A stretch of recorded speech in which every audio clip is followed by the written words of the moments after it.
రాశి వారికి ఈ వారం అనుకూలమైన ఫలితాలు గోచరిస్తోంది. ఎప్పుడూ లేని విధంగా ఈ వారం వ్యాపార అభివృద్ధి బాగుంటుంది. ఉద్యోగంలో మంచి మార్పులు చోటు చేసుకుంటాయి. బంధువర్గంలో కలిసి విందు వినోదాలు పాల్గొంటారు, శుభకార్యాలు పాల్గొంటారు. అలాగే దైవ దర్శనాలు కూడా ఎక్కువగా చేసుకుంటారు.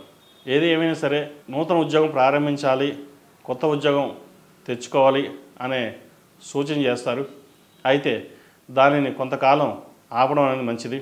ఉన్న ఉద్యోగంలోనే ఇబ్బంది లేకుండా వాతావరణాన్ని నెలకొల్పుకోవాలి. మీరు పడ్డ కష్టానికి ఫలితం తక్కువగా ఉంటుంది. మీరు కష్టపడతారు, ఫలితం ఇంకొకరు లాక్కుంటారు. కష్టం మీది, పేరు వాళ్ళది ఉంటుంది. ఇది ఒక మానసికమైన ఇబ్బందికి గురి అవుతారు. ఎందుకు చేస్తున్నాం ఉద్యోగం, ఎందుకు చేస్తున్నాం, ఎవరి కోసం చేస్తున్నాం అనే ధోరణి కూడా వచ్చేస్తారు. ఇటువంటి సమయాలను మానసికంగా దృఢంగా ఉండాలి. ఎవరు ఎన్ని చేసినా, ఎవరు ఎన్ని చెప్పినా మీ పేరు ప్రఖ్యాతులకి భంగం కలగకుండా ఉంటుంది. తర్వాత అది మీరే చేశారన్న విధంగా బయటకు వస్తుంది. కాబట్టి ఎటువంటి భయం లేకుండా మీ పనులు మీరు చేసుకోవడం అనేది చెప్పదగిన సూచన. అలాగే వ్యాపారంలో కష్టే ఫలి అన్నారు పద్ధతులు. అలాగే వ్యాపారంలో కష్టపడిన దానికి ఫలితాలు బాగుంటుంది. ఎన్నడూ లేని విధంగా ఈ వారం మీకు శుభసూచకమని చెప్పచ్చు. కష్టానికి తగిన ప్రతిఫలం తప్పకుండా లభిస్తుంది. విదేశాల్లో ఉన్నవారికి, ఉద్యోగ ప్రయత్నాలు చేస్తున్న వారికి ఉద్యోగ ప్రయత్నాలు ప్రారంభించండి. అయితే కొత్తగా బిజినెస్ ప్రారంభించిన వాళ్ళకి కొంత ఇబ్బందికరమైన వాతావరణం నెలకొంటుంది. వచ్చిన రూపాయికి ఖర్చుకి తేడా ఉంటుంది. ప్రతిసారి పెట్టుబడి పెట్టడమే అవుతుంది. అయితే ఇటువంటి విషయాల్లో కొన్ని జాగ్రత్తలు దృఢంగా ఉండడం అనేది చెప్పదగిన విషయం. భాగస్వామ్య విషయ వ్యవహారాల్లో కొన్ని కఠినమైన నిర్ణయాలు తీసుకోవాలి, లేకపోతే నష్టపోయే అవకాశాలు గోచరిస్తుంది. ప్రతి రూపాయిని సద్వినియోగపరచుకోగలిగితే ఈ వారం మంచి లాభాలు తెచ్చే విధంగా ఉంటాయని చెప్పడంలో ఎటువంటి సందేహం లేదు. అలాగే ఈ రాశిలో జన్మించిన స్త్రీలకు ఉద్యోగపరంగా, వ్యాపారపరంగా సానుకూల ఫలితాలు గోచరిస్తోంది. అయితే జీవిత భాగస్వామితో చిన్నపాటి విభేదాలు వచ్చే అవకాశాలు కూడా లేకపోలేదు. ధన వ్యయ విషయంలో అందరినీ నమ్మవద్దు. ఇది వీరు మన వాళ్ళే కదా, వీరికి డబ్బు ఇస్తే బాగా చూసుకుంటారు అని అనుకుంటారు. కానీ వ్యాపారంలో కావచ్చు, వ్యక్తిగతంగా కావచ్చు, నష్టం వాటిల్లే అవకాశం ఎక్కువగా ఉంది. కాబట్టి ఏదైనా ధనమే మూలం, ధనమే ముఖ్యం. అది సరిగ్గా లేకపోతే ఇటు ఇంట్లో కావచ్చు, అటు బయట కావచ్చు, ఇబ్బందులు ఉండే అవకాశం గోచరిస్తుంది. ఇటువంటి విషయ వ్యవహారాల్లో కొన్ని జాగ్రత్తలు అనేవి తప్పనిసరిగా తీసుకోవాలి. అలాగే కుటుంబ సభ్యులతో కలిసి ఆనందంగా గడుపుతారు. విందు వినోదాలలో ఎక్కువగా పాల్గొంటారు. ముఖ్యంగా దైవ దర్శనాలు ఎక్కువగా చేసుకోవడానికి ఆసక్తి చూపుతారు. ఏది ఏమైనా సరే చిన్న చిన్న ఆరోగ్య సమస్యలు ఉంటాయి. ఈఎన్టీకి సంబంధించింది, స్టమక్ సంబంధించి, యూట్రస్ సంబంధించి ఇబ్బంది ఎక్కువగా పెడుతుంది.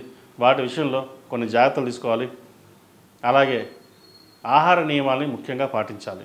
మీరు ఆహార నియమాల్ని పాటించకపోవడం వల్ల కూడా ఇటువంటి ఇబ్బందులు ఉండే అవకాశం గోచరిస్తుంది. కెరియర్ పరంగా, వ్యాపార పరంగా చిన్న చిన్న ఇబ్బందులు ఏమన్నా సరే వారాంతంలో అవి నెరవేరుతాయి. అలాగే క్రెడిట్ కార్డుకి, లోన్ల విషయంలో చాలా దూరంగా ఉండాలి. సాధ్యమైనంత వరకు అప్పులు తీర్చడానికి ప్రయత్నం చేయండి. విద్యార్థులకు కాలం అనుకూలంగా ఉంది. కష్టే ఫలి అన్నట్టుగా ఈ వారం అనుకూలమైన ఫలితాలు గోచరిస్తోంది. ముఖ్యంగా ప్రభుత్వ సంబంధమైన వ్యవహారాలు సానుకూలపడతాయి. విదేశాలకు వెళ్ళి చదువుకోవాలనుకునే వారికి మంచి అవకాశం అని చెప్పచ్చు. వైద్య వృత్తిలో ఉన్న వారికి, చార్టెడ్ అకౌంట్స్, సాఫ్ట్వేరు, సినీ రంగాల వారికి ఈ వారం బాగుందని చెప్పచ్చు. అయితే రాశిలో శుక్రుడు, రాహువు కలిసి ఉన్నారు. తృతీయాధిపతి, అష్టమాధిపతి శుక్రుడు మీన రాశిలో రాహుతో కలిసి ఉండడం ఒక మానసికమైన ఇబ్బంది అని చెప్పచ్చు. ఏదైనా నిర్ణయాలు తీసుకునేటప్పుడు ఆచితూచి వ్యవహరించాలి. ఎందుకంటే అన్నీ మనకే తెలుసు, ఎవరు మనం చెప్పనవసరం లేదు, నాకు నేనే చెప్తే వినాలి, నేను చెప్పిందే వేదం, అందరూ నాకంటే పెద్దవాళ్ళ, నేనే పెద్దవాళ్ళని అనే అహంకారం కూడా ఎక్కువగా ఉంటుంది ఇటువంటి విషయాల్లో. కాబట్టి ఇటువంటి విషయాలకి ఎంత దూరంగా ఉంటే అంత మంచిది. మనస్సాక్షికి అనుగుణంగా కాకుండా మీకు మీరుగా ఆలోచించి నిర్ణయాలు తీసుకోండి. తద్వారా బంధుమిత్రులతో కావచ్చు, ఇటు వ్యాపారం కావచ్చు, ఇటు సహోద్యోగులతో కావచ్చు ఇబ్బంది లేని వాతావరణం నెలకొంటుంది.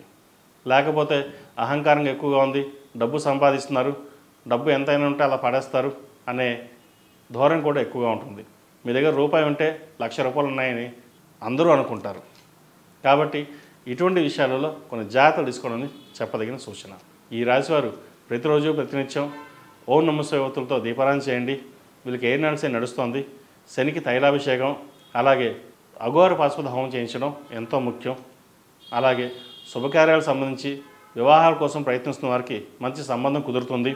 సంతానం కోసం ప్రయత్నిస్తున్న వారికి మంచి సంతానం కలుగుతుంది. ఏదైనా సరే మీరు ఏ పనైనా చేసేటప్పుడు ఓం నమః శివాయ అంటూ ఒక 108 సార్లు శివనామ స్మరణ చేసి ముందుకు వెళ్ళండి. శివాలయ దర్శనం చేసుకోండి. మంచి ఫలితాలు సానుకూల పడతాయి. ఈ రాశిలో జన్మించిన వారికి కలిసి వచ్చే సంఖ్య 8, కలిసి వచ్చే రంగు నావీ బ్లూ. ఏదైనా బయటికి వెళ్ళేటప్పుడు గురువారం కానీ శుక్రవారం కానీ ప్రయత్నం చేయండి. మంచి ఫలితాలు సానుకూల పడతాయి. ఈ పూజా స్టోర్.in పసుపు కుంకుమ నుంచి దేవతా విగ్రహాల దాకా అన్ని రకాల పూజలు, వ్రతాలు, వివాహం, గృహప్రవేశం, హోమాది శుభకార్యాలకు కావలసిన పూజా సామాగ్రి అంతా ఒక్క క్లిక్తో మీ ఇంటి వద్దకే. నేడే ఆర్డర్ చేయండి మీ ఈ పూజా స్టోర్.in లో. One stop for all puja needs.